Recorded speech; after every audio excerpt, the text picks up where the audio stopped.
নিরলসী প্রচেষ্টা, মানুষের সেবায় নিজের জীবন উৎসর্গ করেছেন। বিশ্ব হোমিওপ্যাথ দিবসে ওনাকে অভিনন্দন। এবারে মঞ্চে আমন্ত্রণ জানাবো অতঃপর ডাকে রিটায়ার্ড মেডিকেল অফিসার হোমিওপ্যাথি।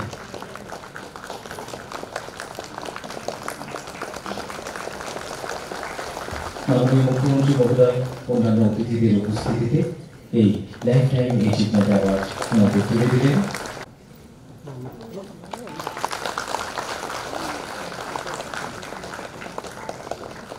অনেক অনেক অভিনন্দন এবং শুভেচ্ছা ডক্টর ভাস্কর দেবনাথ মহাশয়কে, মেডিকেল অফিসার হোমিওপ্যাথি।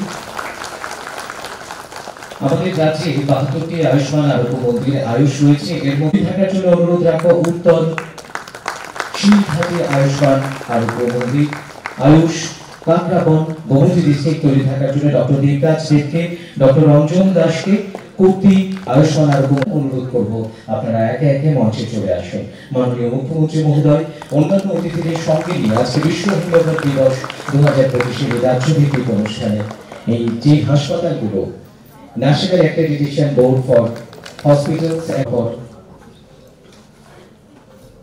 এগিয়ে আসছে, বিভিন্ন আয়ুষ্মান আরোগ্য মন্দির যে 7টি NABH এর অ্যাক্রেডিটেশন পেয়েছে, সেই আয়ুষ্মান আরোগ্য মন্দির আয়ুষের যারা CHO রয়েছে ওনারা একই। আমরা জানি এখানে আমার পূর্ববর্তী বক্তারা অলরেডি বলেছেন, অনেক বিষয়ে এখানে আলোচনা রেখেছেন। ডক্টর স্যামুয়েল হ্যানিম্যান, যাকে বলা হয় founder physician, and he earned his Doctor of Medicine degree in 1779. A German physician, সবাই জানেন, এবং অল্টারনেটিভ মেডিসিন প্র্যাকটিস ওনার থেকেই শুরু হয়েছিল এই কমিটি। থিমটা খুব ভালো এবার বিষয়ে আলোচনা রেখেছে, অধ্যয়ন, শিক্ষাদান এবং গবেষণা। হোমিওপ্যাথিক চিকিৎসা এর কিন্তু অনেক চ্যালেঞ্জেস আছে, অনেক দিন ধরে তার চ্যালেঞ্জ চলছে, এবং এই থিম যেটা বলা হয়েছে অধ্যয়ন, শিক্ষাদান, গবেষণা, অনেক মানে সুচিন্তিত ভাবে এই থিমটা এখানে রাখা হয়েছে। কারণ এই চ্যালেঞ্জ গুলো ওভারকাম করতে গেলে তিনটা বিষয়ে যদি জোর দেওয়া হয়, তাহলে এই যে একটা সায়েন্টিফিক যে একটা ট্রিটমেন্ট প্রসিজিওর, সেই সম্পর্কে এখনো অনেক মানুষ কিন্তু অবগত নয়।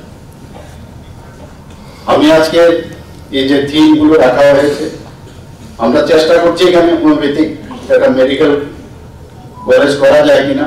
আমি নিজেও এখানে স্টেট হসপিটালে গিয়েছিলাম, বাইরের থেকে এখন কয়েকজন ইনভেস্টার্সও এসেছেন, ওনাদেরকেও আমরা বলছি যে এখানে যাতে একটা হোমিওপ্যাথিক কলেজ এখানে করা যায়। কলেজ যখন হবে তাহলে এই ধরনের যে থিম আজকে বলা হয়েছে তাতে কিন্তু অনেক সুবিধা হবে, আমি আশা করি। আমরা জানি হোমিওপ্যাথি ভারতবর্ষের মধ্যে যদি প্রথম শুরু হয়, এপি সেন্টার হচ্ছে ওয়েস্ট বেঙ্গল। ওয়েস্ট বেঙ্গল থেকে ধীরে ধীরে সমস্ত ভারতবর্ষের অন্যান্য জায়গায়ও কিন্তু তার প্রচার প্রসার এবং যে ট্রিটমেন্ট সেটা কিন্তু ছড়িয়ে পড়েছে। আমরা নিজেরাও হোমিওপ্যাথিকের যারা বড় বড় ডাক্তার কলকাতায়, আমরা সেখানে যেতাম বা অন্যকেও পাঠাতাম, এবং এরকম সব মানে নিজের ব্যক্তি ছিল, তাদের সাথে তাদের অ্যাপয়েন্টমেন্ট নিত, দেখা গেছে প্রায় 15 দিন 20 দিন লাগতো। আমাদের ত্রিপুরাতে আমার মনে হয় কিছুটা খামতি আছে, এটা বলার অপেক্ষা রাখে না। কারণ আমাদের যে ট্রিটমেন্ট প্রসিজিওর সেটা কিন্তু প্রচার প্রসার খুব প্রয়োজন। কোন জায়গায় যদি আমাদের মানে সাকসেস স্টোরি থাকে, সেই সাকসেস স্টোরি গুলো নিয়ে আসা উচিত, এটা কিন্তু সেইভাবে নেই। এবং আজকে আমার মনে হয় যে আজকের এই দিনে আমাদের প্রতিজ্ঞা করা উচিত যে আমরা আরো বেশি, আমি জানি এখানে ডাক্তারবাবুরা যে টেকনিক্যাল সেশন হবে এই বিষয়গুলো নিয়ে হয়তোবা অনেক আলোচনা করবেন, কিন্তু ত্রিপুরাতে তার প্রচার প্রসার খুব প্রয়োজন। বহু হোমিওপ্যাথিক ডক্টর এখানে আছেন, তারা কিন্তু অনেকটা নাম ত্রিপুরাতে কুড়িয়েছেন, আমি এটা বলার অপেক্ষা রাখে না, আমি যদিও বলেছি আরো বেশি দরকার, কিন্তু সাকসেস যে স্টোরিগুলো সেটা কিন্তু মানুষ জানে না। কারণ এই হোমিওপ্যাথি নিয়ে অনেক ধরনের প্রস এন্ড কন, অনেক ধরনের কথাবার্তা হয় যে ট্রিটমেন্ট করলে আমরা জানি যে ইমিডিয়েট যে কাউকে রিলিফ দেওয়া, এই ট্রিটমেন্টের পক্ষে একটু সমস্যা হয়ে যায়, মানুষ চাই ইমিডিয়েট রেজাল্ট। কিন্তু লং টার্মে এই ট্রিটমেন্টের মাধ্যমে বহু, যেটা একটু আগে আমরা এখানে ভিডিওতে আমরা দেখলাম কয়েকজন যারা তাদের সম্পর্কে বললো যে টিউমার হয়েছে, সেই টিউমারও চলে গেছে। ব্যক্তিগত ভাবে অনেককে জানি, অনেককে দেখেছি যে অস্টিওমা হয়েছে, সেই অস্টিওমা চলে গেছে। যখন সার্জনদের কাছে গেছে অ্যালোপ্যাথিক চিকিৎসা হলে তো অপারেশন করতে হবে ঠিকঠাক, তখন গিয়ে বলবে তৎকালীন সময়, আমি 70 দশকের কথা বলছি, সেখানে যখন তৎকালীন সময় যে নামি দামি ডাক্তারগুলো আছেন সেখানে তাদের সাথে দেখা করে বললে যে ওষুধ আছে, দেখা গেল একদম পুরো মিশিয়ে গেছে, রুমিও লাগলো না, পেশেন্টও ভালো হয়ে গেল। তো এই ধরনের বহু যে মানে আমাদের যে সাইন এন্ড সিমটম সেগুলো আমরা দেখতে পাই, সেগুলো কিন্তু অনেক সময় হোমিওপ্যাথিকে সেটা সেই চিকিৎসা কিন্তু আছে। আমাদের প্রধানমন্ত্রী শ্রী নরেন্দ্র মোদী যে 2014-তে যখন আসলো, আয়ুষ যে একটা ডিপার্টমেন্ট, তার গুরুত্ব আপনারা চিন্তা করুন যে হোমিওপ্যাথিকে কিন্তু সেইভাবে এর আগে কেউ গুরুত্ব দেয় না। আয়ুষের মাধ্যমে হোমিওপ্যাথিক যে চিকিৎসা সেটাও কিন্তু এর ভিতরে নিয়ে আসে। আয়ুর্বেদা, যোগা,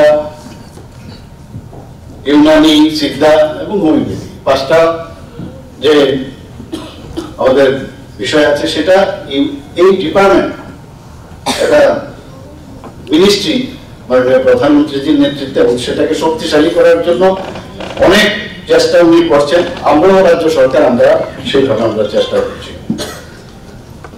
এটা খুব ভালো। আমাদের যখন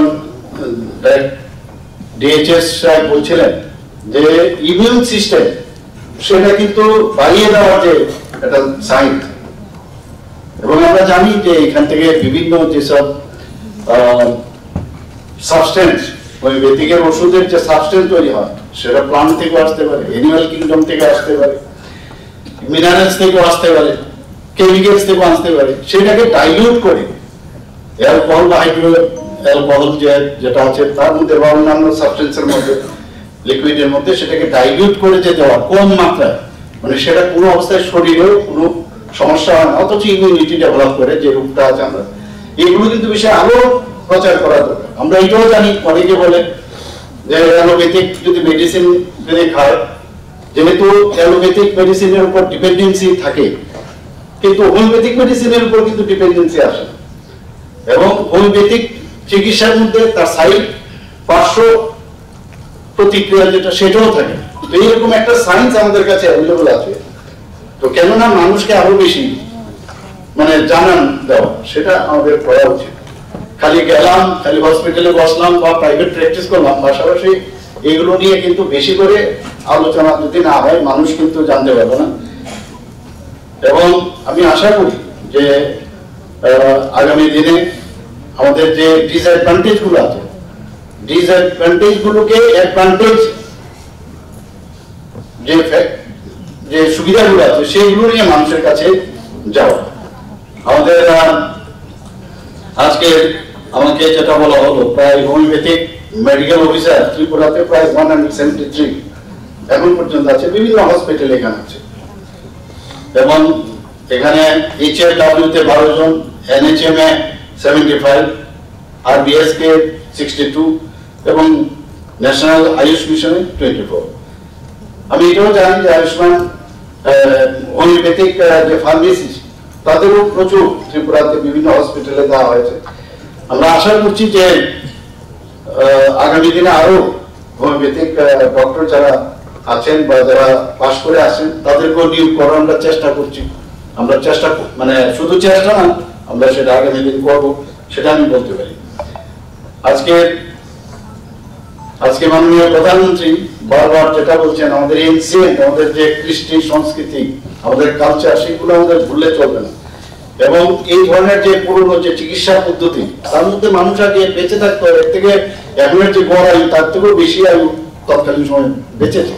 তাহলে এই চিকিৎসার মাধ্যমে ওনারা বেঁচেছিলেন, তো কেন এই চিকিৎসাকে আজকে আমরা এই চিকিৎসাকে সামনের দিকে আমরা নিয়ে যাব না?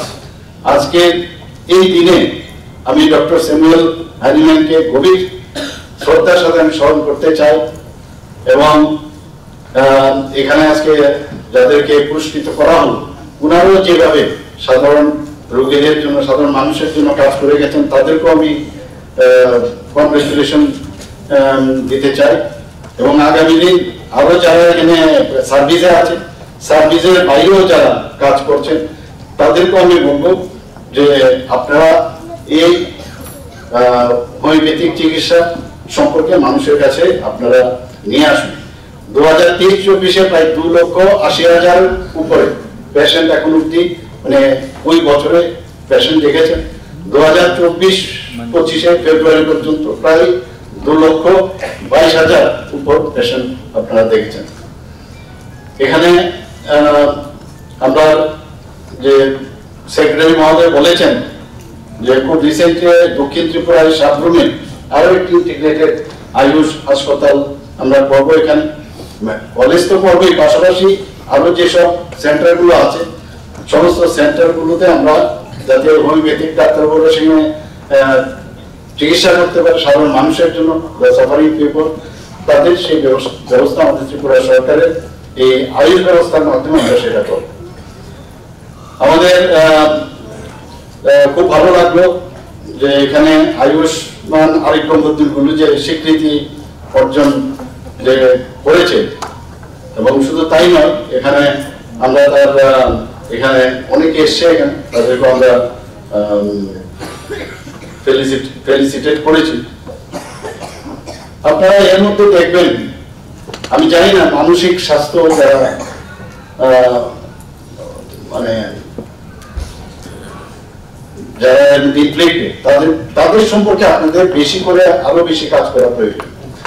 কারণ এতে করে আমরা দেখেছি যে, আমি শিওর যে এই বিষয়ে আপনাদের হোমিওপ্যাথিক চিকিৎসার মধ্যে আছে, এবং ইন্টেলেকচুয়াল যে চ্যালেঞ্জ পার্সন, তাদের যদি আপনারা এখানে যদি আরো বেশি করে উন্নত মানের চিকিৎসা এবং কি কি পদ্ধতি আছে তার মধ্যে যদি রিসার্চ করেন, এটা কিন্তু একটা রাস্তা, কিন্তু সেই রাস্তার মাধ্যমে আপনারা মানুষের কাছে আরো পৌঁছতে পারবেন।